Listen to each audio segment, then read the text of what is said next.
नमस्कार किसान साथियों, मैं संदीप नरवाल ऑर्गेनिक फार्म खेड़ी नरू करनाल हरियाणा से। किसान साथियों, बागवानी एक बहुत अच्छा शब्द है, लेकिन अज्ञानता के कारण बहुत किसान इसमें लगा कर फंसे हुए हैं।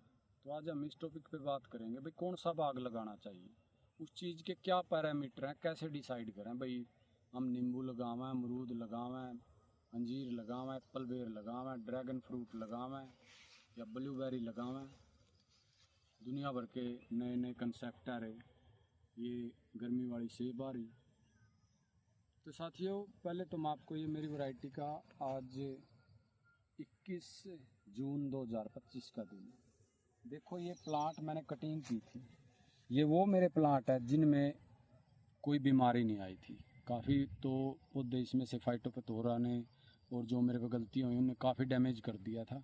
बस उनके साथ मैं जूझ रहा हूँ, जो जदाम चला के उनको मैं प्रोडक्शन ले लेता हूँ बस। क्योंकि आदमी का अगर हाथ जड़ जाए पूरा, तो दोबारा से कितनी प्लास्टिक सर्जरी करा लो वो बात बनती नहीं, और एक आदमी ठीक ठाक है। अगर हम बाग लगाते शुरू में सही गाइडलाइन के साथ काम करेंगे तो बात ही कुछ और होती है। अब ये पौधे ऐसे हैं, इन पे कोई डैमेज नहीं आया था। तो देखो, इनकी मैंने कटिंग करी थी, तो ये नींबू होकर सारे देखो नीचे लग लिए। अभी से पहले इनके गुच्छे नीचे लग गए। ये इतना बेल की तरह चलता है, ये गुच्छे इनके नीचे लग लिए। ऐसे ये इधर वाला प्लांट है, देखो आप, इस पे भी ये टहनियाँ पूरी नीचे जा ली और ये फ्रूट के वेट में सारा नीचे होने लग रहा। तो साथियों देखो कि ये अभी मेरे को पूरा मैच्योर भी नहीं है नींबू, ये मिला था। मैं इसका आपको रस दिखाता हूँ इसके अंदर कितना होता है। ये देख सकते हो आप, एक 20 से 22 ग्राम का नींबू होगा। और इसका कुंभ काट और इस नींबू के टेस्ट में बड़ा फर्क है। कुंभ काट का रस कड़वाहट में होता है, इसका एक प्लीजेंट स्मेल होती है और रस बहुत अच्छा होता है। तो साथियों, पहली तो बात है, कोई भी बाग लगाने से पहले बाग देखो खूब घूम फिर चलो उगा लिया, हमने पौधा पाल भी लिया, ऑर्गेनिक पे केमिकल पे पौधा अच्छा ले भी आए, लेकिन कोई ऐसी चीज़ लगा ली जिसकी मंडी नहीं है। किसान के लिए सबसे बड़ी दिक्कत यही होती है। अब ये मेरे पास अंजीर हैं, वैसे तो इतना रेयर फ्रूट है, मिलता नहीं शहरों में।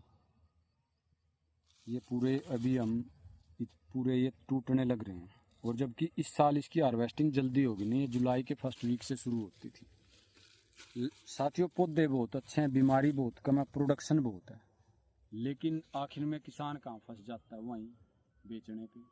पिछले साल मेरे को नया नया चाव था, तो मैं डब्बे भर के खूब फिरा, रेडियो पे बेचे भी मैंने खूब है। तो इस साल अब गर्मी ज़्यादा, तो मेरा करनाल भी जाने का मन नहीं करता भाई। चलो ना, मैं अब तक बॉक्स भी नहीं लेके आया अब, क्योंकि मेरे पास फार्मर आज भी 2-3 फार्मर थे राजस्थान के, तो मैं तो जो फार्मर आता है 2-2, 3-3 किलो तोड़ के उसको दे देता हूँ।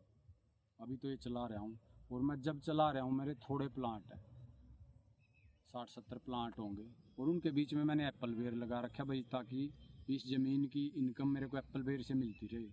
अंजीर में चलो खुद खा लिए, पड़ोसियों को दे दिए, रिश्तेदारों को दे दिए, कोई आने वाला है उसको दे दिए। लेकिन अगर किले 2 किले में लगाओगे फिर थोड़ी बांट पाओगे, फिर तो उसकी इनकम सोर्स करना पड़ेगा। तो ऐसी खेती के लिए जो साथियों रेयर है, उसके लिए पहले मंडी ढूंढो, पूरा मंडी का सर्वे करके जब करो उसको। या आप इतने अमीर आदमी हो और इतने बड़े स्तर पे काम कर रहे हो भाई, आप उसकी खुद प्रोसेसिंग करके उसके प्रोडक्ट बना के बेच पाओ, मार्केट में compete करके बेच पाओ। तो नई किसान के लिए साथियों, ड्रैगन फ्रूट हो या अंजीर हो, ये जो रेयर फ्रूट है तो वो बेचने बहुत मुश्किल हो जाते हैं। तो उससे सबसे अच्छा क्या है साथियों, ऐसा फ्रूट लगाओ जो आसानी से लोकल मंडी में बिकता हो, सस्ता बिकता हो, कोई दिक्कत नहीं।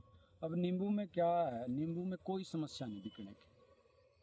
चाहे आप इसका आज ये इतने जितने हैं सारे तोड़ कर ले जाओ, तो वीरवार के दिन ये ले जाओ आप सारे, ये भी बिक जाएंगे। नींबू कैसा ही हो, रेट 2 रुपये ऊपर नीचे होगा, इजी गोइंग है बिल्कुल। मंडी में कहीं भी किसी भी मंडी में आप बेच लो, अमरूद को बेच लो, और अमरूद का जिसका खुद का सेल काउंटर हाईवे पे है या सड़क पे है तो वो वहाँ बहुत अच्छा इनकम कमा सकता है।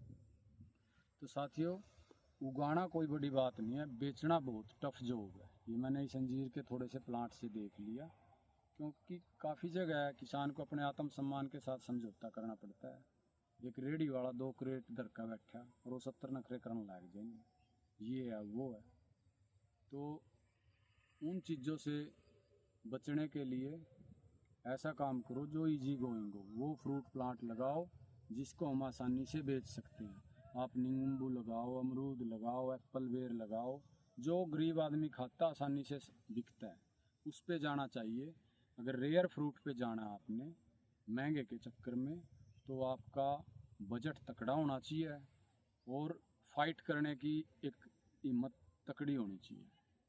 देखो, कामयाब तो लोग उनमें भी हैं जो 10-10 एकड़ के अंजीर लगा रहे, तो वो खुद की अपनी प्रोसेसिंग यूनिट लगा रहे हैं, या जो ड्रैगन लगा रहे हैं वो दिल्ली सप्लाई या जहाँ पे मेट्रो सिटी है वो चला रहे हैं इसको।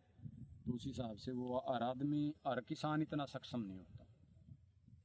तो फ्रूट प्लांट कोई भी बाग लगाने से पहले अच्छे से सर्वे करके उगाना कोई मुश्किल नहीं है, उगाना आसान है, बेचना सबसे मुश्किल है, और वहीं किसान फंसता है। अब क्या हो रहा है, चल रहा क्या इस टाइम नींबू में भी, वो जो मोटे नींबू होते हैं बीजू, वो कह के किसान को दे दिए जाते हैं गर्मी के नींबू, क्योंकि उन पे उस टाइम उस मोटे नींबू का छोटा नींबू 25 ग्राम का होता है। और अब जब मंडियों में बाहर का नींबू नहीं आता तो वो चला जाता है इस महीने में। अगले महीने से क्या होगा, लोकल नींबू या ये कागजी शुरू हो जाएगा, और वो अगर इस महीने में नहीं टूटता तो वो फिर चला जाएगा 100 ग्राम का, फिर उसको 2 रुपये किलो भी नहीं कोई पूछता। उस चक्कर में किसानों को नींबू की वो वैरायटी चेपी जाती है। ऐसे मेरे पास कम से कम 50 किसान आ लिए, बोले भाई साहब बिक गया तो बिक गया, जितना नींबू की शॉर्टेज है, बाहर से नींबू कमा हुआ, जुलाई में तो कोई पूछता ही नहीं। तो ऐसी चीज़ें पूरा सोच विचार करके एक रूट मैप बना के जब बागवानी की तरफ आगे बढ़े। नहीं, दूसरे का पेड़ डाला गया बहुत अच्छा लगा, लेकिन मुश्किलें बहुत हैं। तो अगर आपकी चीज़ आसानी से बिक रही है तो फिर हमारी 90% मुश्किलें कम हो जाती है। तो इस चीज़ों का साथियों ध्यान रखो, तभी बागवानी में आगे बढ़ोगे। धन्यवाद।